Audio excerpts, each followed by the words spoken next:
with the sponsorship of the Degama Group. Welcome to Rumbo Minero. Welcome, Cesar. How are you? I like nice it. to meet you, Jorge. My name is Jorge Leon Benavides, and together with Cesar Campos, we are going to develop this program. I would like to remind you that our signal is broadcast by PBO Radio and Willax, of course. Cesar, we are going to have Carlos Herrera Descalzi. He is a former Minister of Energy and Mines. And well, there are several topics. He has a lot of experience, but there are several important issues. The digital window, formalization, the Tia Maria project. And I think there are several important issues. Jorge, of course, that little encouragement to private investment that is being given again. What does it mean? What does it mean? Yes, it does. And we will also find you with the presence of the engineer Cesar Gutierrez Peña, former chairman of the board of directors of Petroperu, precisely to talk about this huge financial hole. Of Petroperu's board of directors, precisely to talk about this huge financial hole that has generated the Talara Refinery has generated. Well, with these important interviews, we come in a few minutes. Now we are going to see and listen to the main mining news of the week by Gabriela Chicoma.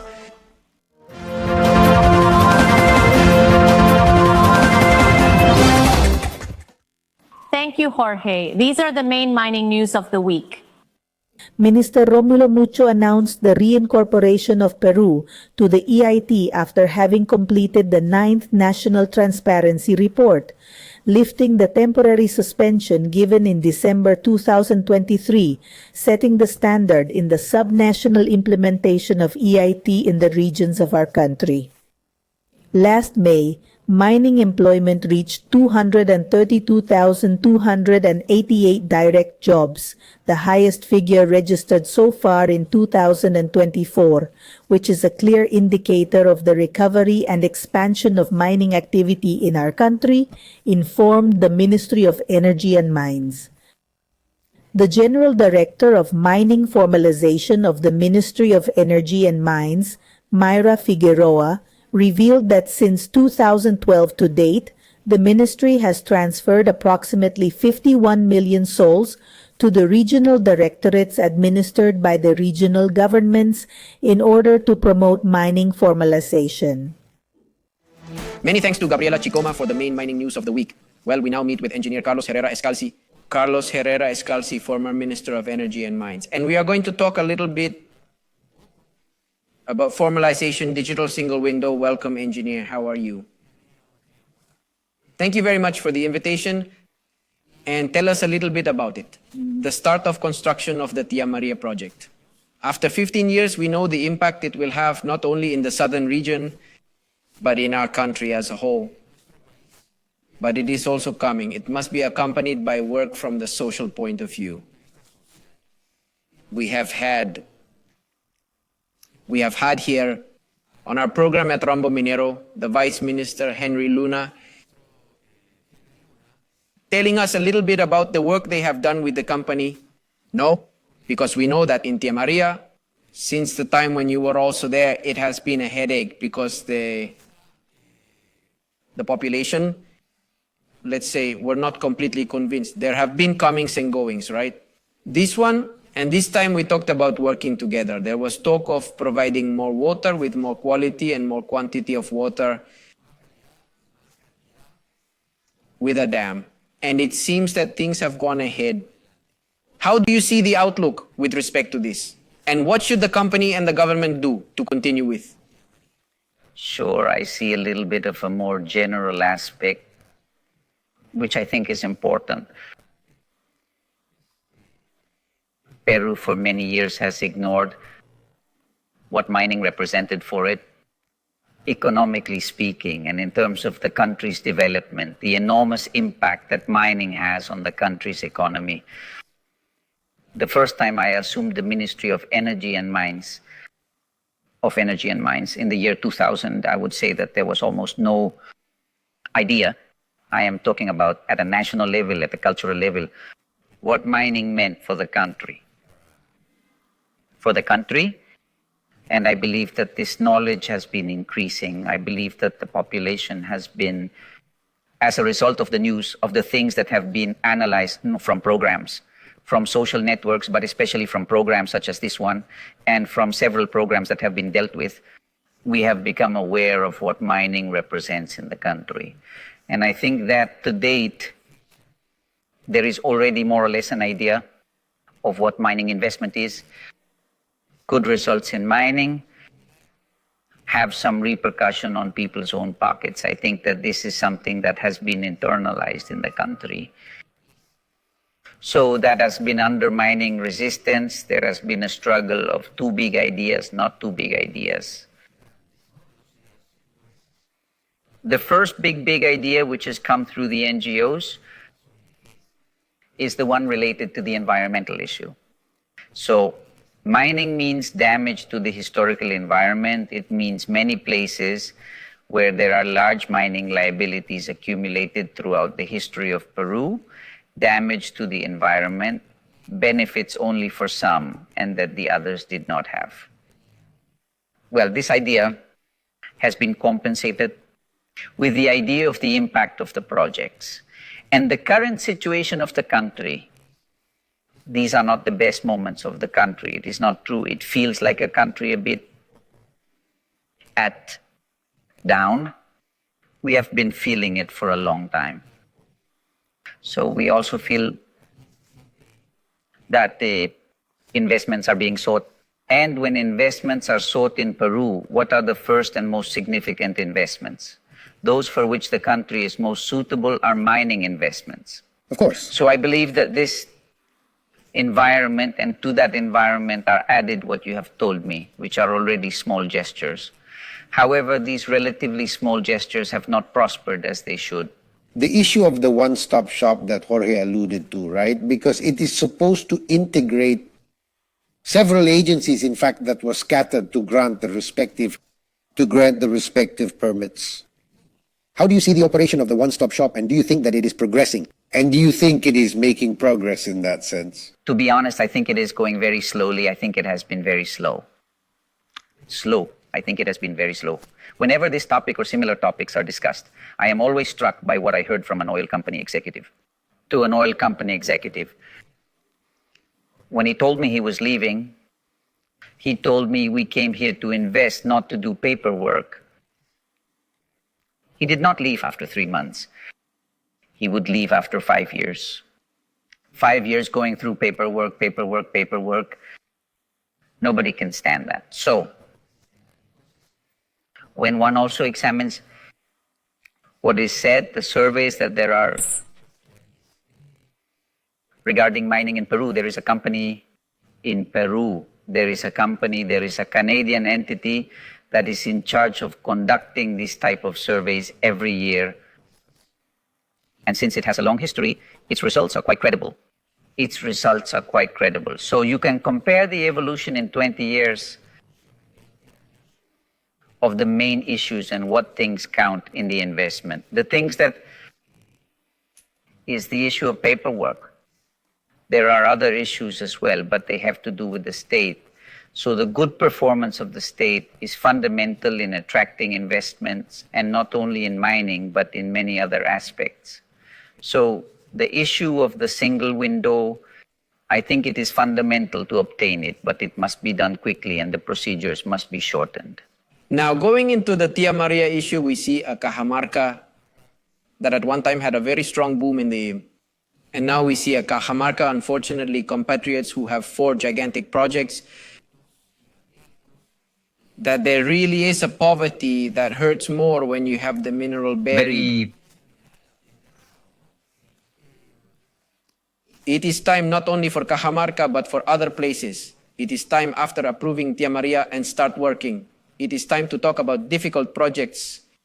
Difficult that, for example, we could already start that evolution in the image of mining that we always talked about, that in Chile, for example, the cab driver said, how much is here? Here we are very moved by how much the price of copper is. That is the impression that I see in you that is happening in Peru due to various factors, but already the mining industry is not the same as in Chile. Peru due to several factors, but the ordinary Peruvian already knows that mining is something important. What the government has to achieve is to carry out works in the surrounding communities with the money that mining gives it, because if not, it sees that things do not move forward. Otherwise, things do not move forward. So could we begin to open the portfolio in a real way and not like Conga, like other projects? Like Conga, like other projects that are so big that are in Cajamarca, and really talk about a mining boom once and for all? Yes, I think so. For me, Tia Maria and the success of Tia Maria represent a turning point. So it is very important, I hope it is very important that Tia Maria succeeds.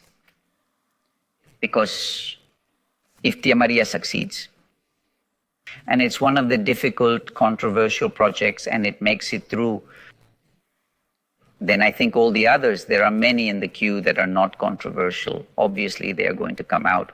The other representative one is Conga. Now, in Conga, I was listening not long ago, there is illegal mining. So in the area where they did not want to do the formal mining, the one that is supervised, the one that pays taxes, etc., is already invaded by illegal mining. The same thing happened in Piura, in Tambo Grande. Piura, in Tambo Grande. And that's where it goes in, isn't it? Sorry That's my last part. This is my last part. Here comes Cesar. MAPE versus Reinfo. We have already seen 12 years of Reinfo that looks like a salute to the flag. How do you see MAPE? The new law? It would be necessary to see it, but mainly I believe that it is necessary to grasp the lesson of the Reimpro. So, questions as obvious as these, it's not a little truck passing by at night, it's a line of trucks. In daylight, there is a company that told me that they film them, that they have their filming, so they can count how many pass by per day. That cannot go unnoticed. So the question is why they can do it. The answer I give myself is the other general issue, and it is an important issue. Important issue. In Peru, those who have been successful in recent years have been the illegal economies. And within them, one of the ones that has grown the most is the one linked to illegal mining. So this growth that they have had means infiltrating the powers of the state. So they have friends, so to speak, everywhere. They have friends in the regional governments because they finance. The central government has to concentrate on their people, the government itself, enforce in the places where things can't be done. Crime openly. The powerful is a case where you have to go to the central government because the regional government cannot be trusted. It is precisely this issue that has been raised at the Ministry of Energy and Mines. The Ministry of Energy and Mines is once again concentrating a little bit on the granting of formalization licenses for those who intend to do it. Those companies that want to formalize, You think it is good that there is only one entity that does it because it is precisely the regional governments. Governments are the ones that have put the most obstacles, right? Yes. I'm afraid so. Apparently, it is something that goes against the concept of decentralization with which all the regional governments were created. Regional governments were created. A couple of days ago, a journalist asked me, what is the effect of the growth in mineral production that has occurred this year, where there have been no interruptions in production and the improvement in prices. And if that is going to reduce poverty. And I was telling him that I would like to say yes, but I could not say yes. Because every year the regional governments return money. So it is not a lack of money, it is a lack of capacity to use the money. How many years have passed since the regional governments? They went to the Toledo administration between 2001 and 2006. And we are talking about almost as long as Camisea has been operating. Isn't it true? And in all those years, they have not had the capacity to carry out local projects. Have they not had the capacity? Well, then, what does it lead us to? Then. So what does it lead us to?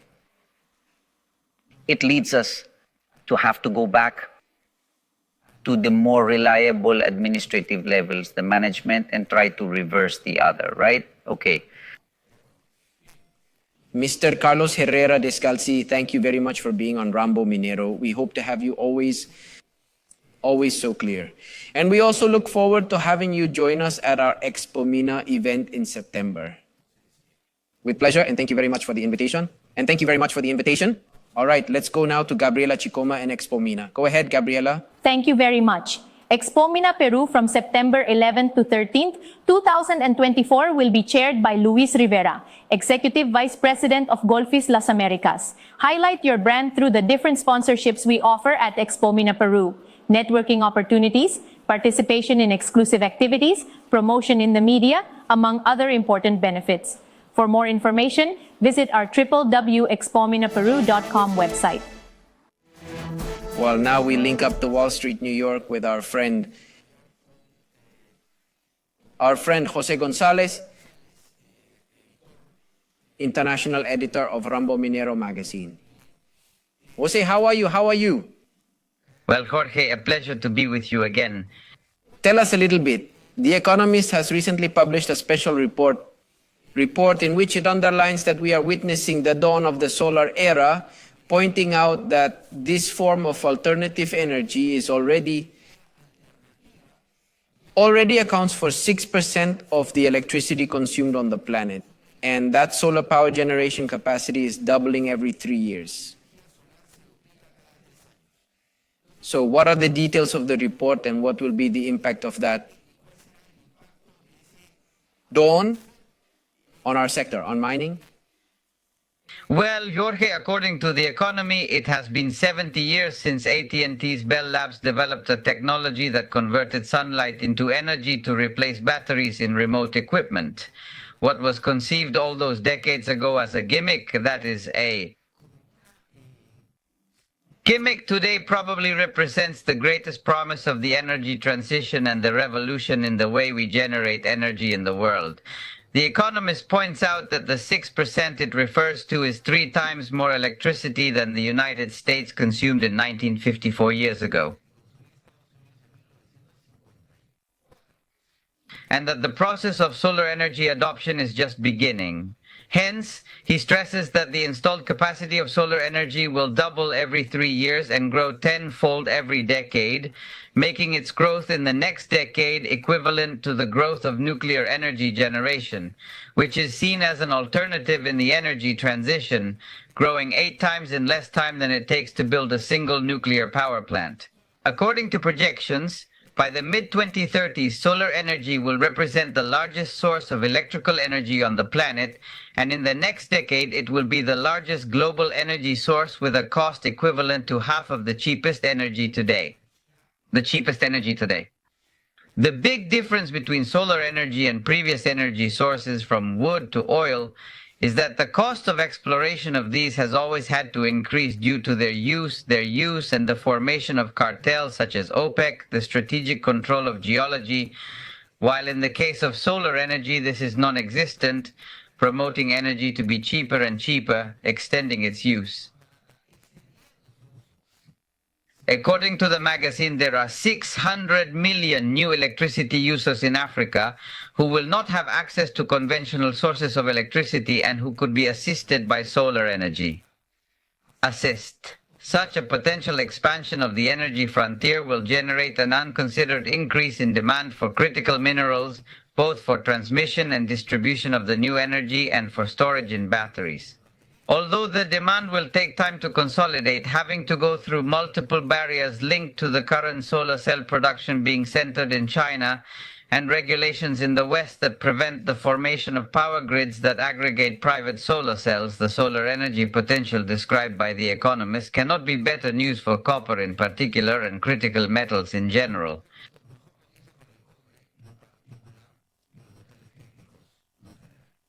Interesting, Jose. On the other hand, continuing with our on-track coverage of Expomina at number 9 and Confirmin in number 6, I would like you to explain to us, if you explain to the public, about the Entrepreneurs and Companies Forum, who is going to be leading it, and what will be its dynamics. A pleasure, Cesar. The Entrepreneurs and Business Forum is an addition in the 6th Confirmin to the extent that we consider that the work of entrepreneurs goes beyond the formation and management of companies having an increasingly important role in national development, even more so when it comes to mining in the country that generates the most important portion of export revenues in Peru, thus determining the dynamics of the future of the country and the company in Peru. In this forum, we seek and propose a dialogue in this regard with the participation of business leaders outside and inside the mining industry to guide us on historical, ethical, managerial, and strategic planning issues that every businessman should know and implement. We are honored and privileged that the forum will be chaired by Carlos Newhouse, Executive President of the Association of Shopping and Entertainment Centers of Peru, former mayor of San Isidro, son of a former mayor of San Isidro and former president of the Pan American Games in the year 2019. Each forum will have a panel of 4 people knowledgeable in their respective area who, together with the reader, will address all aspects related to each subject. See you at the Yoki Exhibition Center from September 11th to 13th. We are getting closer every day. Very good, Jose. Thank you very much, and see you next week anyway. Thank you. Yes, time to introduce the mining assets segment, AMSAC. Activos Mineros AMSAC is a Peruvian public company with a great purpose to give life back to the planet. So, we are dedicated to contribute to the sustainable development of the country through mining environmental remediation. At AMSAC, we recover areas affected by high and very high-risk mining liabilities, which are abandoned or where the state has not identified those responsible.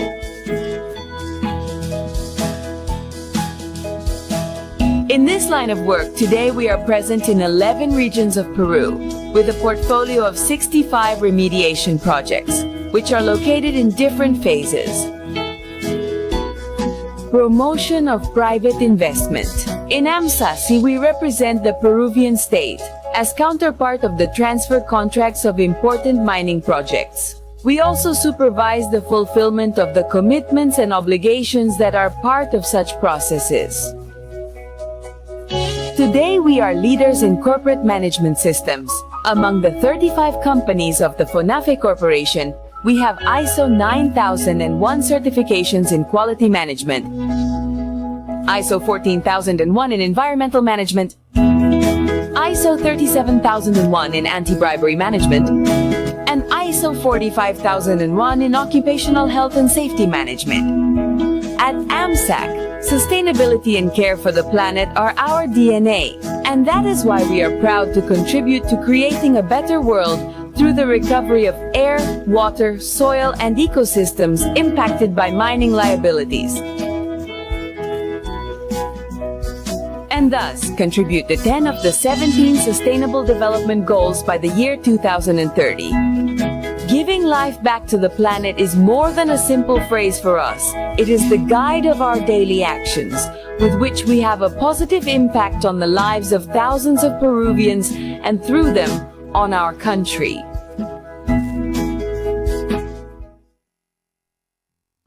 Cesar, well, as we had announced, we now meet Cesar Gutierrez, former president of Petroperu. We are going to talk a little bit about the Talara Refinery, the financial hole left in Petroperu, but he will talk to us a little bit more. Cesar, how are you? Welcome. Good morning. How are you, Jorge? Let's see. We continue with the Petroperu issue. You must be a bit tired too, but you have to look for one, but always. But there is always something new for us. But it always remains a hole. So tell us a little bit. Petroperu reported that the startup of the flexi-coking unit has been rescheduled for July 23rd. The start of the startup process of the flexi-coking unit of the new Talara Refinery. Unit of the new Talara Refinery has been rescheduled for July 23rd. The startup of the flexi-coking unit of the new Talara Refinery, despite the fact that the stoppage due to operational problems in its operation was to last until the end of June. This is not a minor complication, given the importance of this unit in its processes. We talked to you in the program about this problem, which leaves you with yet another gap due to an issue of mismanagement. How is that going to end? FlexiCoke is important because it allows diesel to be produced instead of residuals, and that generates margin. The residual leaves you with a loss. So in fact, the financial statements with a big loss were foreseen until June. Now they are going to be until July. And it is assumed that if everything works, only in August could the situation be reversed. And Petroperu's own board of directors has made a projection and estimates that this year, in the year of last year, the authorized financial statements have announced that they lost 1 billion. The situation is already dramatic, and I'm not seeing any structured approach to get out of the hole. There are isolated announcements, but I think we have nothing structured, and it is dangerous. What is the issue? There has been a new idea to go to Talara. That doesn't change the story much, whether they sell that place or sell whatever they do. Does it change the story a lot, economically speaking, by reducing staff, or is it more a question of being more ethical? Try to give an image that they are doing something. The sale of real estate, for example. We're talking about like $200 million of the whole thing, including the building. Financially speaking. Doesn't that move the needle for you? No, not at all. We're talking about $8.5 billion versus 200 that might fall in the best case scenario. How much can they save? That reduction means no more than 5% of the revenue of the cost, which is roughly like $100 million a year. Now, it doesn't do anything. Can the management issue can really change the landscape, or is this an old car that has no way to move forward? Management is to generate confidence, because imagine you restructure, postpone debts, pay some things, but that has to be covered with a management in which you collect what is necessary to be able to palliate everything that you have postponed, and there is no confidence in this administration. We are not from the director, but from the manager downwards. So a private administration is to generate the confidence that the collection is going to be the best possible, but no more. The issue is how you address the large short-term debt. Right now they are... Of course, because it is not only the 8,000 that is already owed, but what is coming to be able to continue to maintain the company. But my question is whether you well managed, it would be profitable or it would not be profitable. The issue is this. They project a refining margin. With that refining margin, they leave a revenue. If you compare those revenues versus the expenses, you are left with $130 million owed, with Petroperu as assumptions. And I'm not the only one saying that. The company that made the financial resolution program presented in July last year says so. They have said, look, a cut to 2032, I put your assumptions, remaining debt, and there are minus 500. And if I put in my assumption and be a consultant, I'm minus 2,100. So that's not the way it goes. Someone is going to have to pay significantly the debt, give us a kind of sunk cost, and then see how it is paid. That somebody is going to be the state. The government says... It is not says, interesting for a private company to go in and eat a monster that has 8 billion in debt. Because there are some voices that say, yes, we are going to arrange things to have a private partner. What investment or national is going to say they owe 8 billion? But also, with what you are telling me, Armando, a little bit what you are telling me, on top of that, this company is not going to give blue. It is not going to give anything. But of course, the consultant himself has said it. It is a public document since July last year. In that condition, nobody is going to buy it from you. You would have to assume a large part of the debt. Besides, the government would not be able to provide a bailout if there is a private party inside, right? Of course not. It could not. And furthermore, a private party will not come in if it does not significantly reduce the debt. And that means $3 billion in bonds in New York, which the state cannot escape even though there is no guarantee, and 1,300 of structured debt syndicated in Europe. At least that the state will have to cover it. The problem is that the state will have to recover this. The only way to recover is if I put that money in and then sell and try to recover what I have already put in. But as long as I don't put it in, no. If you reduce the debt by $4,300 million, you will still have $4,200 left. And the figures do not add up. That is why I thought that by now the state should have thought of doing without the company. No. Not even going to copy. Because the state is becoming the main creditor. So if you're going to go copy, they're going to say they have no way out. Of course, Makes then no I sense. believe that the state, if it wants to look good, that the country risk rating no longer drops to speculative grade as a state. Well, it has to be assumed from the bonds. That is what I was going to ask you. In the case that, as you are arguing that Petroperu should close, periods, you are going to have to assume debts. You are going to have to see. But how does that leave Petroperu as well? Because always, every time a premier says no, we are going to give more bailout, and suddenly they do give it. How is the Peru as an image of a national oil company? What is the best way out as well from... The state is the owner, and the shareholders meeting made decisions, and those decisions that have been announced are not complied with because the state looks very bad. But still honor the state if it does not dishonor the bondholders, if it does not dishonor the syndicated loan, if it does not dishonor the syndicated loan.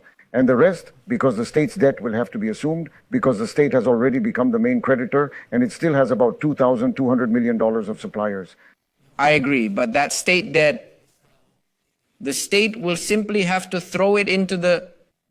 It was customary, it's over.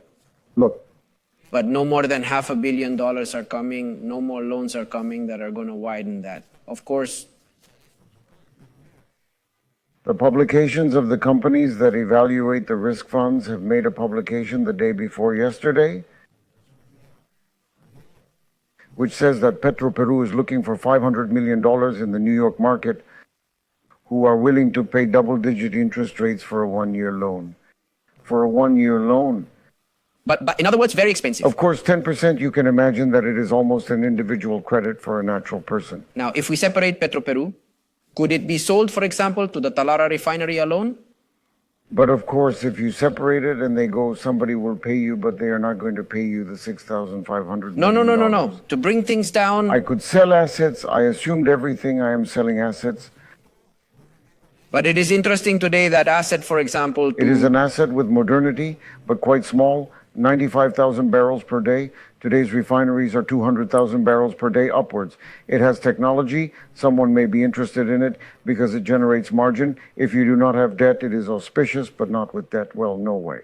The option must be to liquidate assets. It sounds liquidate assets. And assume what? Sink the debt and see how to work with suppliers. Of course, and honor the bondholders, honor the syndicated loan because it does not pay attention to you, because the spoil the country's image may be downgraded to investment grade, and you are going to found a speculative agrarian as a state, which took 17 years to reach the investment. That is what we have to avoid, to fall into that. Probably nobody is making the decision because it is easier to put 500 million more or 1 billion more than to get into all this mess that nobody wants.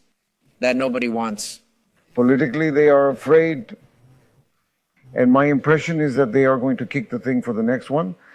Government. I will release 500. I will commit the Banco de la Nación with $1 billion more and let it come so that the next government can pass and see what it does. So this is going well. It is going to be an endemic evil until 2026 at great cost to the state. Thank you very much, Cesar. Very clear. Not only your point of view, I agree with what you have said. I believe that we are in a serious situation. But politics is politics in Peru. Unfortunately, I think that what you say is going to happen, isn't it? There is going to be a kick it. And the next government will make a decision. Because in truth, of course, debts have to be assumed. We are in times of copper bonanza. We could try to settle the issue once and for all, because a country with so many poor people is not a marvel. A country with so many poor people, it is not a marvel to be releasing $1 billion every so often. As an example, for example, the state's infrastructure contingency fund only devotes 1,100 million sols a year to infrastructure. And here we are at $8.5 billion. Correct me if I am wrong. This should not mean that Peru is not an oil country. That has nothing to do with it. It should be clear that exploration should be promoted, of course, and we must have information. There is a policy to do that, which in reality they are not doing either, and that is why it is not coming. A representative from Latin America of Occidental Petroleum is coming to Spomina, and he says that there could be exploration. That they have 3 lots through the company, Nadarco, in the continental socket, and that they see that this could be possible. It could change history. Excellent. Thank you very much. Okay, let's go now to the Spomina publicity with Gabriela Chicoma. Thank you very much. Expomina Peru, the largest and most important mining meeting in Peru in 2024 with 16 years of trajectory. Do business with the mining sector of Peru and America. Expomina Peru from September 11th to 13th, 2024 at the Centro de Exposiciones Yoke and Lima. Portfolio of mining projects in Peru for more than $53 million and portfolio of mining projects in America for $450 million. Invest with the leaders. Participate in Expomina Peru 2024. For more information, check our www.expominaperu.com website. Well, coming to the end of the program, Cesar, I believe that what you mentioned to me in the interview, Cesar, about Petroperu, it is important that really see where we stand. Politically, it seems that nobody is going to make a decision, but it is really very complicated to continue giving money to a country that does not have, country that has no money to squander, a country that has a lot of poverty to keep filling the wallet every time they need money.